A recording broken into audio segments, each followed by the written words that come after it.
Muy bien, hermanos.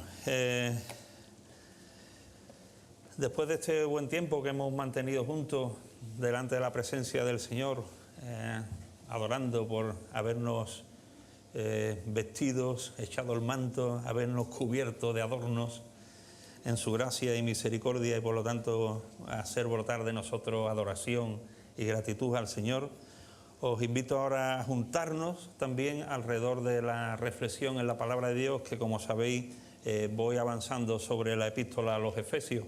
En el día de hoy estaremos viendo el capítulo 4, parte del capítulo 4. No sé si esa imagen que veis ahí os trae a la memoria algo. El puente de la Barqueta, es el hermano del puente de la Barqueta, ¿vale? Es el puente que está sobre el río Nafangó en Taiwán. Es un gemelo obra del mismo arquitecto, un tal Juan José Arenas. Este es el mismo puente. ¿Veis la diferencia? Ha colapsado. Colapsó. Después de 21 años, pasando por encima de un solo camión, el puente se vino abajo. La pregunta es, ¿sucumbió, colapsó todo el puente a la vez en cada una de sus partes? O sea, ¿hubo un acuerdo estructural que hizo que entre todos se pusieran de acuerdo, seguidme en la ilustración, para caerse? Bueno, después de haber caído, en los estudios de los especialistas, las peritaciones para determinar qué ha pasado, descubren que por un fallo en el mantenimiento hay un fallo de impermeabilización en el tirante número 11. El tirante número 11 tiene un defecto por causa del mal mantenimiento, colapsa y en una reacción en cadena todo el puente se viene abajo. El todo, que es el puente, se ve afectado por una de sus partes, una sola de sus partes. Esto es tremendo.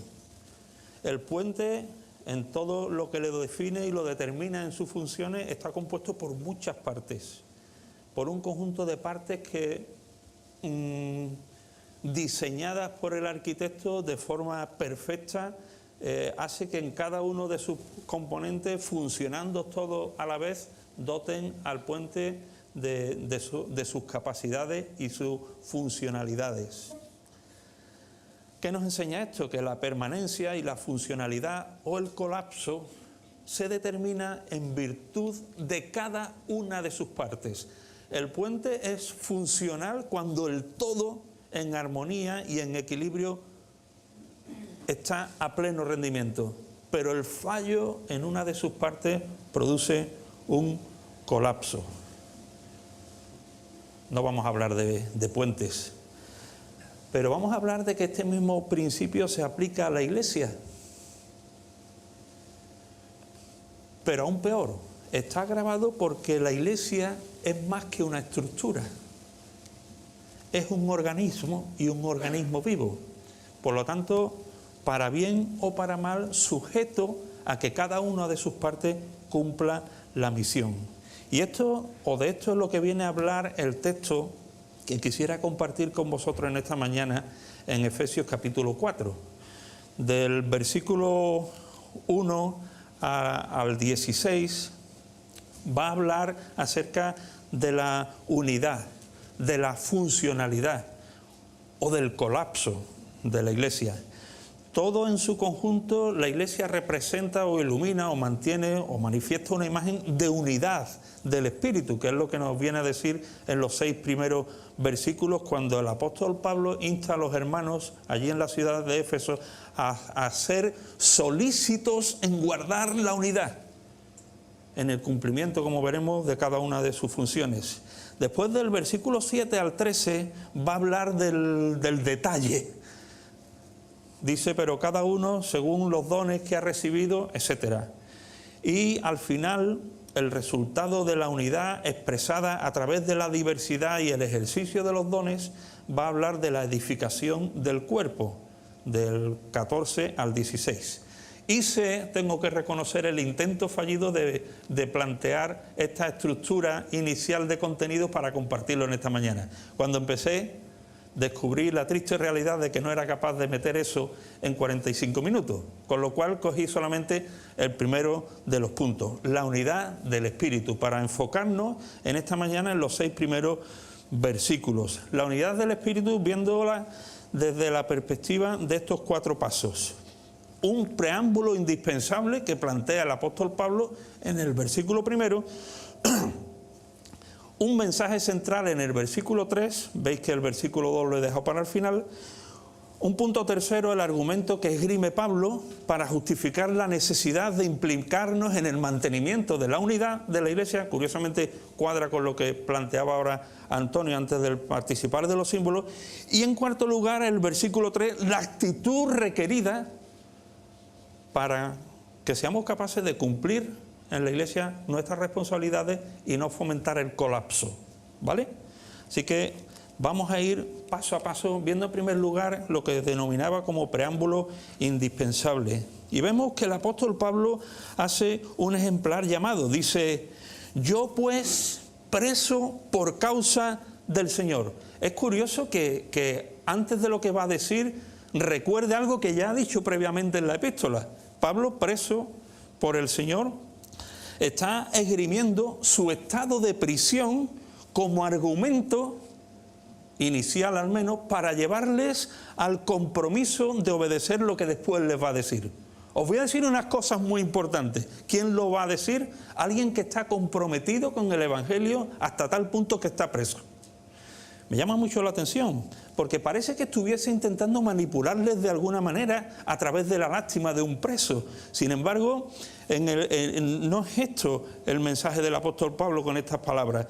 Él está diciendo que se pone a sí mismo como ejemplo de compromiso radical. Hermano, en mí tenéis alguien a quien imitar. De hecho, curiosamente, lo vemos que en varias ocasiones, como cuando escribe la primera carta a los Corintios, él es capaz de decir: sed imitadores de mí como yo de Cristo. Es motivación, no es manipulación. Ahora, creo que de aquí podemos sacar ya algunas implicaciones personales, y es la necesidad de coherencia personal antes de esgrimir cualquier demanda a los demás. El apóstol Pablo está diciendo: yo estoy preso, os voy a pedir que os impliquéis en un compromiso radical, pero os lo digo desde una posición de compromiso radical. Es necesario esto para evitar caer en el fariseísmo que tanto confrontó el Señor Jesús. ¿Recordáis estas palabras cuando les dice a los suyos, a los que le siguen? Dice: ellos, los fariseos, atan cargas pesadas y difíciles de llevar y las ponen sobre los hombros de los hombres, pero ellos ni con un dedo quieren moverlas. Evitemos, hermanos, el peligro y la actitud de demandar de los demás lo que nosotros no somos capaces de hacer, ni siquiera a veces de pensar en cuanto a compromisos, acciones y actitudes internas. Ahora, partiendo de este ejemplo, el apóstol Pablo lanza una petición, pero es que es una petición que sale desde la vehemencia de un corazón encendido. Les dice: os ruego que comportéis como es digno del llamamiento que habéis recibido. Estas palabras son palabras duras de parte del apóstol Pablo. Le está instando a ellos y a nosotros por extensión de ir más allá de la teoría, incluso de la teología. Tiene que ver con actitudes y actos nuestra vida cristiana. En los 3 capítulos anteriores que hemos estado contemplando en 7 sesiones antes, el apóstol Pablo les está hablando de las grandes y eternas verdades de la fe cristiana, les está hablando o les ha hablado acerca de la misión extraordinaria de la Iglesia dentro del marco del plan de Dios. Ahora cambia de tercio y empieza a tratar cómo debe cada miembro de la Iglesia vivir y comportarse para que la misión de la Iglesia llegue a buen término, para que todos, en virtud de cada una de las partes que conformamos la Iglesia, contribuyamos a la edificación de la misma y no al colapso de ella. Hasta aquí el apóstol Pablo ha estado hablando de los privilegios del creyente, ahora va a hacerlo desde la perspectiva de los deberes y de las responsabilidades. La fe del creyente ha de convertirse en obras sujetas a la voluntad de Dios, de tal manera que una fe sin obras es, como dice Santiago, una fe muerta, inválida, enferma o nula. El Señor mismo dice, no todo el que dice, Señor, Señor, entrará en el reino de los cielos, sino el que cumple o hace la voluntad de mi Padre que está en los cielos. Se trata, por tanto, de actuar, se trata de vivir, no se trata de hablar, de teorizar, de adornarnos. El testimonio y la vida personal del creyente es la evidencia de la realidad espiritual interior. Comentarista que conoceréis, F.F. Bruce, dice: los que han sido escogidos por Dios para estar sentados con Cristo en los lugares celestiales deben recordar que el honor de Cristo está en juego con su vida cotidiana. La exhortación aquí del apóstol que va a venir a continuación de este, os ruego que os comportéis como es digno, tiene que ver con el mantenimiento de la unidad en la iglesia local. El mensaje central no es otro que este: solícitos en guardar la unidad en el vínculo de la paz. No se trata aquí de crear o de hacer la unidad, no dice ese el texto, dice mantener. Dios, el Espíritu Santo, hace la unidad por la unión vital de cada creyente con su hermano en Cristo. Dice en 1 Corintios 12:13, porque por un solo Espíritu fuimos todos bautizados o incluidos en un cuerpo, sean judíos o griegos, sean esclavos o libres, y a todos se nos dio a beber de un mismo Espíritu. La unidad de la Iglesia es algo que ha quedado definitivamente realizado por el Espíritu. Es algo como formar parte de una familia, es algo definitivo, irreversible. ¿Eres hijo? Formas parte de una familia. Sí, pero no amo a mis padres, me abandonaron cuando era chico, no los conocí. Pero eres hijo. Igual con la familia de Dios, igual con la iglesia. No podemos dejar de ser hijos, no podemos dejar de ser padres, no podemos dejar de formar parte del cuerpo de Cristo si por su Espíritu fuimos bautizados e incluidos en Él. La unidad entre los creyentes es una de las cuestiones más importantes para recibir la bendición de Dios. Dice el Salmo 133, que todos sabréis: mirad cuán bueno y cuán delicioso es habitar los hermanos juntos en armonía. Es como el buen óleo sobre la cabeza, el cual desciende sobre la barba de Aarón, y baja hasta el borde de sus vestidos. Como el rocío de Hermón que desciende sobre los montes de Sión. Todo esto es poesía hebrea. Pero dice: porque allí envía Jehová bendición y vida eterna. En el habitar juntos, en armonía, en unidad, en compañerismo, en amistad, es el contexto en el que el Señor envía bendición y vida eterna. Visto esto así, no es extraño, no es de extrañar el ruego vehemente del apóstol Pablo cuando dice estas palabras: os ruego. Pero aún así es políticamente correcto, porque dice os ruego, y a un ruego se puede atender o no atender, ¿verdad? Es, por favor, ¿me traes un vasito de agua? Pues no, te la traigo. No es la idea aquí. El texto no dice esto. Es una forma dulce del apóstol de demandar, solicitar, procurar, dicen otras versiones, esfuércense, poned empeño, es el sentido. John Stott, citando a Marcus Barth, un especialista en léxico, dice esto: es casi imposible transmitir exactamente el sentido de urgencia que contiene el verbo griego. Es decir, hay un sentido de urgencia en esto, os ruego. Hay un sentido de urgencia, pero dice además, no solo refleja urgencia y pasión, sino el esfuerzo pleno del hombre, incluyendo su voluntad, sentimiento, razón, fuerza física, actitud total. El modo imperativo del participio que encontramos en el texto griego excluye la pasividad, el quietismo, la actitud de mero espectador o la actitud diligente pero deliberadamente lenta. Más bien expresa esto: la iniciativa es tuya, hazlo ahora, cumple, tú tienes que hacerlo, te lo digo de verdad. Fijaos, es interesante, ¿no? La forma enfática del llamado del apóstol. Hunde sus raíces además en las profundidades más intimistas de la teología bíblica. De los versículos 4 al 6 plantea 7 argumentos de alcance trinitario que demandan o son la razón de la demanda para la unidad.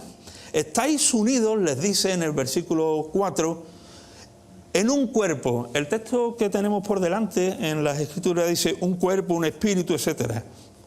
Pero es interesante que cuando se utiliza aquí la palabra no es un artículo indeterminado. Pues un día iré a comer por tu casa. Ese es en uso de artículo indeterminado. Aquí es un artículo numeral. Está diciendo que hay uno, no un. De tal manera que sería más correcto, o tiene este énfasis que veis ahí en la pantalla, un solo y único, ¿vale? Uno es una sola unidad y una única unidad. Les está diciendo el hermano: hermanos, os ruego que os comportéis como es digno de vuestro llamamiento, porque hay un único y solo cuerpo. Existe una sola realidad espiritual, un cuerpo en Cristo, la Iglesia universal, invisible e indivisible. Cada creyente en Cristo viene a formar parte de ese mismo y único cuerpo espiritual. Esto todo es argumento para lo que hemos mencionado antes de buscar la unidad. Estáis unidos en un cuerpo, esta es vuestra realidad, no solo en un cuerpo, sino también en un único y solo Espíritu. El Espíritu Santo es el que ha hecho la unidad. Por medio del bautismo del Espíritu Santo, cada creyente, ¿sabes qué ha pasado? Es unido al cuerpo de Cristo. ¿Y qué es el cuerpo de Cristo? El resto de creyentes. Hermanos, sois uno en un cuerpo, en un solo Espíritu. Les dice además, estáis unidos también irremediablemente y afortunadamente en una única y sola esperanza. Tenéis la misma esperanza única y unida, la esperanza del retorno de Cristo para recoger a los suyos, la esperanza de llegar al lugar que Cristo está preparando para los suyos, la esperanza de recibir la herencia eterna que Dios ha preparado para los suyos. ¿Estáis unidos en esto? Paréntesis, ¿por qué os peleáis? ¿Por qué lleváis al colapso vuestras relaciones en medio de la iglesia? No solo esto, sino que les dice, hay un único y solo Señor al que estáis unidos. ¿Cómo es posible? Divisiones. La base de la iglesia es Cristo mismo, es su piedra angular. Cristo es la cabeza de la iglesia. No está fundada en doctrinas sobre las cuales podemos tener ciertos matices. Está fundamentada, centrada, cimentada en la persona de Cristo, que es su piedra angular. Tú y yo, todos los cristianos, estamos unidos en Él porque somos su propiedad y estamos a su servicio. Dice también, estáis unidos en una sola y única fe. Hay algunos que entienden aquí fe como el conjunto de creencias común. Vale, puede ser, no entraremos en esto. La base doctrinal, la base de fe. Otros piensan que es la fe que supone la entrega incondicional del creyente a Dios cuando recibe el mensaje del Evangelio. No importa cuál sea de las dos. Todos los cristianos estamos unidos porque hemos decidido rendirnos por fe al amor de Cristo manifestado en la cruz. No solo esto, sino que estáis unidos, le está diciendo el apóstol Pablo, en un solo y único bautismo, en el sentido posiblemente de bautismo espiritual por el cual cada creyente es sumergido en el cuerpo de Cristo. Según el texto de 1 Corintios es lo que dice. Dice, porque por un solo espíritu fuimos todos bautizados en un cuerpo, sean judíos, griegos, esclavos, libres, y a todos se nos dio a beber de un mismo espíritu. Es tremendo. En última instancia dice, hermanos, estáis unidos en un solo y único Dios y Padre.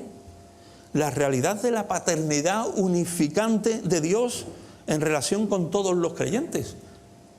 Si Dios es nuestro, es tu único y solo Dios y Padre, ¿cómo puede haber desunión entre nosotros si esta es una realidad espiritual superior? Y esta paternidad, nos dice el texto algunas cuestiones que son características excepcionales de ella. Dice, Dios es el Padre de todos, es un Padre único. Juan no tiene un Padre espiritual diferente al mío, ni germánico. Tenemos un único Padre. Tenemos un Padre que está por encima de todos. Es un Padre único, pero además es un Padre soberano el que compartimos. Dios está además detrás de todos, es un Padre sustentador de todos. Y me sustenta a mí y sustenta al hermano con el que no me llevo muy bien. Y es un Dios que está en todos, es un Padre presente, es decir, un Padre único, un Padre soberano, un Padre sustentador, un Padre presente, un Padre común. No es extraño que el apóstol diga, os ruego que os comportéis como es digno de estas realidades trascendentes. Os ruego que os comportéis como es digno de esta unidad espiritual. Hay un resumen trinitario de esta realidad. Hay un único Padre que crea una única familia. Hay un único Señor Jesucristo que crea, como hemos dicho, una única fe, una única esperanza, un único bautismo, y hay un Espíritu que crea un único cuerpo.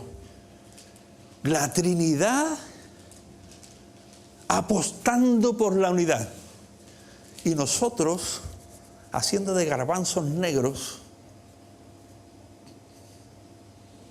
favoreciendo el colapso. Qué triste. Es por eso la vehemencia del apóstol Pablo. Os ruego que os comportéis como es digno, por favor. 4 virtudes que nos hacen dignos. Humildad. Versículo 2. Sed humildes, es un grito ahí. Sed humildes, por favor. Sed humildes. Es curioso porque la palabra griega aquí para humildad es una palabra que no existía. No existía en el griego una palabra para definir la humildad, la humildad que define aquí el apóstol Pablo. Porque todas las palabras relacionadas con humildad en el griego contienen un matiz peyorativo. ¿Por qué? Porque no se veía bien eso de ser humilde. En el griego no existía. La humildad no se consideraba una virtud.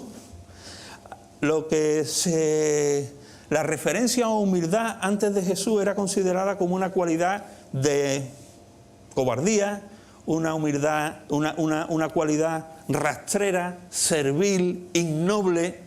Claro, el apóstol cuando coge la palabra humilde se reinventa una, porque estas connotaciones no eran lo que él pretendía decir. Jesús coloca la humildad a la cabeza de todas las virtudes. No en vano, él mismo es el que dice: aprended de mí que soy manso y humilde de corazón. Rompe los esquemas a la forma de pensar de entonces. ¿Cuál es el origen de la humildad cristiana que la hace relevante y pertinente? El conocimiento propio. Dice en Romanos 12:3, digo pues por la gracia que me es dada a cada cual que está entre vosotros, que no tenga más alto concepto de sí que el que debe tener. O sea, este autoconocimiento. Que nadie tenga más alto concepto de sí que el que debe tener, sino que piense de sí con cordura, conforme a la medida de la fe que Dios repartió a cada uno. ¿Sabe qué es lo más humillante del mundo? No es que te insulten. Lo más humillante del mundo es verte a ti mismo en tus miserias. Es verme a mí mismo en mis zonas negras, cómo me debato en el barro, cómo muchas veces estoy manchado. La verdadera humildad se produce cuando nos miramos a nosotros mismos y vemos nuestras debilidades, nuestro egoísmo, nuestros fracasos, nuestros proyectos frustrados, nuestra decadencia, nuestro pecado. Pero contribuye también a un buen concepto de humildad, además de vernos a nosotros mismos, contemplar a Cristo. Ya no solo mirarnos a nosotros mismos, sino colocarnos al lado de Jesús, y es cuando vemos lo que somos llamados a ser y la realidad de lo que somos.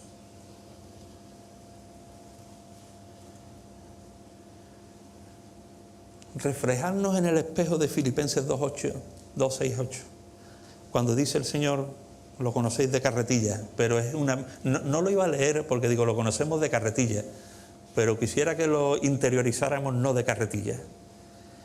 Haya pues en vosotros, en nosotros, este sentir que hubo en Cristo Jesús, el cual, siendo en forma de Dios, no estimó el ser igual a Dios como cosa a que aferrarse, sino que se despojó a sí mismo, tomando forma de siervo, hecho semejante a los hombres, y estando en la condición de hombre, se humilló a sí mismo, haciéndose obediente hasta la muerte y muerte de cruz.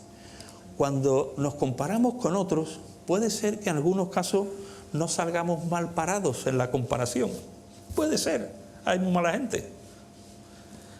Pero cuando nos comparamos con Cristo, no queda lugar al orgullo. Se tiene que desvanecer. Y en tercer lugar, el origen de la humildad cristiana pasa por contemplar las altas, elevadas demandas de Dios. Sed santos, porque yo soy santo. Considerar esto nos mantiene en nuestro sitio, nos pone en nuestro sitio. No puede haber nada más allá de humildad frente a la demanda de la santidad de Dios. Hermano, esta actitud de humildad es indispensable para mantener la unidad del espíritu en el vínculo de la paz y no contribuir al colapso de la unidad de la Iglesia. Le dice además, hermano, no solamente sed humildes, sed mansos, mansedumbre. Los especialistas dicen que esta es una de las palabras, la que se utiliza aquí, más difíciles de traducir. Otras versiones ponen amabilidad, cortesía, pero hay dos líneas principales para la comprensión del sentido profundo del texto. Aristóteles, a quien al menos conoceréis por oídas, no porque hayáis tomado un cafelito con él, es el gran pensador y filósofo griego, y él dice, es curioso, que este concepto de mansedumbre es un término que va entre el exceso de ira y la total incapacidad de sentirla. Es decir, el equilibrio entre el iracundo y el indolente. De una forma práctica, esto se traduciría así. Es la persona que siente indignación por las injusticias y los sufrimientos de los demás. Puntito suspensivo para seguir con la frase. Pero nunca se indigna ante las injusticias y los insultos de los que es objeto. ¡Ah, qué equilibrio más bueno! Repetimos. Vivir en mansedumbre, o la persona mansa, es la persona que siente indignación por los insultos y los sufrimientos de los demás, pero que nunca se indigna ante las injusticias y los insultos que recibe. Esta palabra se utiliza también para identificar al animal que ha sido domado y domesticado y que obedece y está perfectamente bajo control. De una forma práctica podríamos decir también que es la persona que tiene todos sus instintos y todas sus pasiones bajo el control del Espíritu. No por su propia capacidad de dominio propio, sino que vive bajo el control de Dios en el poder y la presencia del Espíritu Santo. Hermano, esta actitud de mansedumbre, de no indignarnos cuando recibimos injusticia o insulto, es indispensable para que podamos contribuir a la unidad del Espíritu en el vínculo de la paz. Qué difícil, pero la cosa se complica porque ahora sigue diciendo el texto, soportándoos con paciencia los unos a los otros. Mirad qué significa soportar. Sufrir un padecimiento físico o moral, o sufrir a una persona que te lo causa sin dejarte vencer por él, por este padecimiento. Y a menudo sin quejarte ni tratar de evitarlo.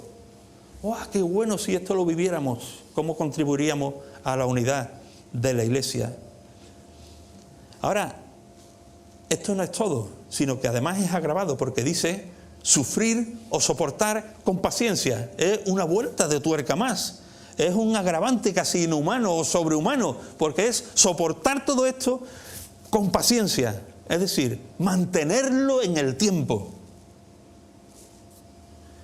Es una reiteración superlativa. Es un llamado a sufrir amando, aunque estemos bajo la queja, aunque seamos frutos de la ira, aunque alguien esté echándonos su amargura, su resentimiento y su odio. Un escritor judío famoso en la época utilizaba la palabra aquí para paciencia, para identificar las características del soldado romano. ¿Sabes cuál era? Dice, la paciencia romana, que no acepta nunca hacer la paz en condiciones de derrota. No acepta hacer la paz en condiciones de derrota. Puede hacer la paz con otro pueblo cuando lo ha invadido, pero si está siendo derrotado, no acepta la paz. ¿Qué significa esto o qué identifica? Identifica el espíritu que nunca admite la derrota, que no se da por vencido ante ninguna desgracia, ante ningún sufrimiento, ante ninguna desilusión, desánimo, sino que persevera y aguanta hasta el final. Aplicado a las relaciones humanas, en el contexto en el que está dicho, la palabra tiene un sentido aún más característico. Identifica a la persona que aguanta los insultos y las injurias sin amargura ni queja. ¡Oh! ¿Quién es capaz de hacer esto? O sea, identifica a la persona que aguanta los insultos y la queja sin amargarse y sin quejarse. De una manera un tanto gráfica, casi burlesca o socarrona, Barclay dice, es el espíritu que puede sufrir a las personas desagradables con cortesía y a los tontos sin irritarse. Curiosa la ironía de Barclay, ¿verdad? Es el espíritu que puede sufrir a las personas desagradables con cortesía y a los que son tontos sin irritarse. Es la palabra que se utiliza con frecuencia, o que utiliza con frecuencia el Nuevo Testamento para identificar, ¿sabes qué? La actitud de Dios hacia ti y hacia mí. Tiene paciencia. ¿Por qué? Porque somos personas desagradables, porque somos tontos. Y sin embargo, Él derrama su paciencia sobre nosotros. Dice en 1 Timoteo 1:16, sin embargo, por esto hallé misericordia para que en mí, como el primero, Jesucristo demostrara toda su paciencia. O sea, Él se considera receptor de toda la paciencia de Dios y ahora dice, como un ejemplo para los que habíamos de creer en Él para vida eterna. O sea, la paciencia de Dios derramada sobre ti o sobre mí es un ejemplo de cómo tú y yo debemos interactuar con los otros para que esta paciencia se convierta en un activo a la hora de mantener la unidad del Espíritu en el vínculo de la paz Y termina diciendo, soportaos con paciencia los unos a los otros en amor. Ya sabéis, la palabra ágape. Haciendo unas apreciaciones acerca de esta palabra y sus implicaciones en las relaciones, también a propuesta de Barclay dice algunas cosas interesantes que os pongo ahí. Dice que esto implica el hecho de soportar con paciencia los unos a los otros en amor, que nada que otra persona haga o nos haga nos hará buscar para ella, sino que lo mejor posible. Da igual lo que te haga. Busca lo mejor para el otro. ¿Te ha pisado el pie? Busca lo mejor para el otro. ¿Te ha insultado? ¿Te ha mirado mal? ¿No te invita a comer? ¿Canta mal? ¿Te ha dejado tirado 3 veces en el metro? No pasa nada. Busca el bien. O sea, no es solamente aguántate, sino busca responder con bien. Dice más.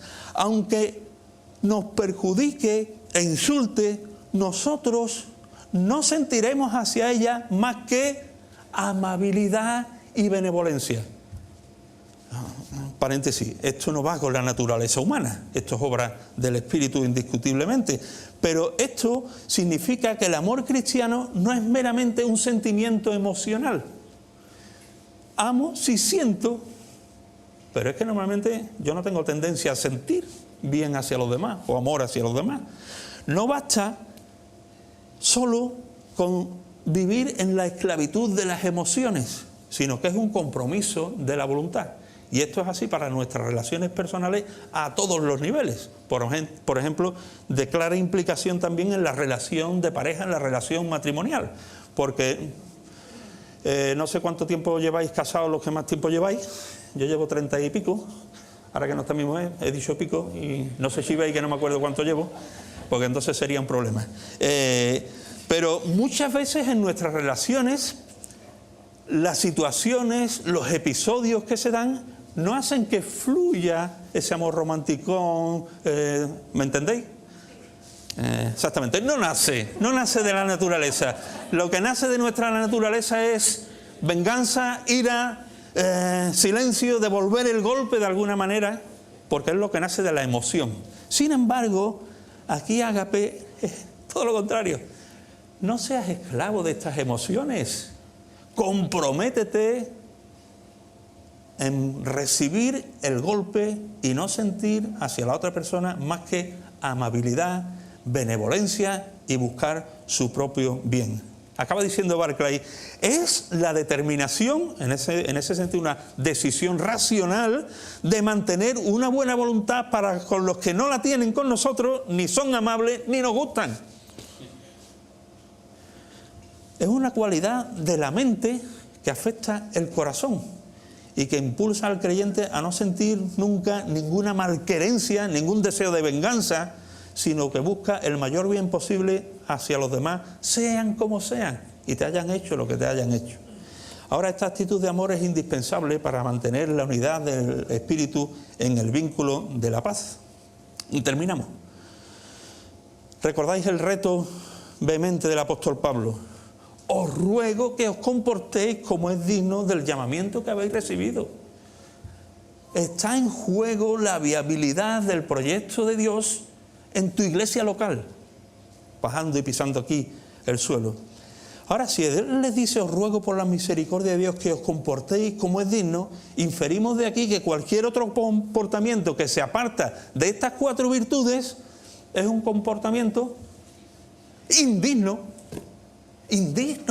con mayúsculas, indigno. Cuando en vez de humildad lo que fluye es el orgullo, es indigno. Cuando en vez de mansedumbre hay rencor y hay amargura en el alma, eso es un comportamiento indigno.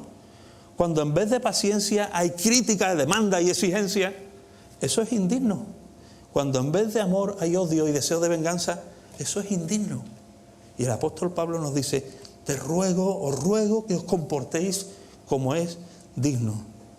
Todo lo que se sale de estas virtudes no es más que el fruto de la carne. Todo lo contrario al reflejo del carácter de Cristo, todo lo contrario al fluir del fruto del Espíritu. Cada una de estas 4 virtudes dependen de la negación del yo, porque la carne tira al monte. La carne tira al monte y busca rencor, busca criticar, busca exigir, busca venganza. El reto permanece para nosotros. Mientras yo sea el centro de todas las cosas, la unidad que se cimenta en estas virtudes, en el fruto del Espíritu, no podrá existir nunca plenamente. El reto es que Cristo tome el lugar central en nuestros corazones.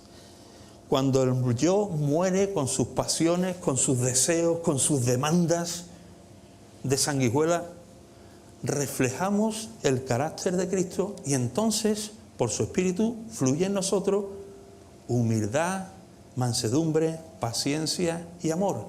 Y entonces nos convertimos en agentes de paz, en promotores de la unidad y honramos de paso al Cristo que nos salvó, al único Padre que crea una familia unida, al único Señor Jesús que, como decíamos antes, crea una única fe, esperanza y bautismo, al único Espíritu que crea un único cuerpo unido.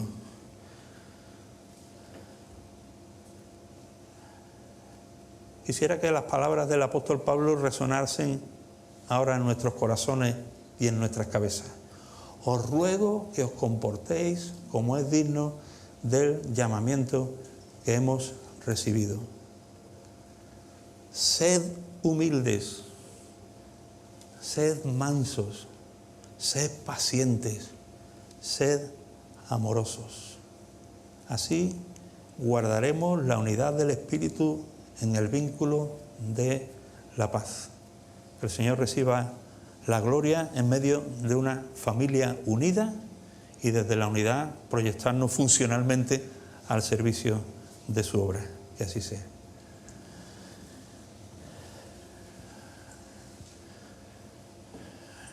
Señor, no entendemos bien cómo pusiste en nuestras manos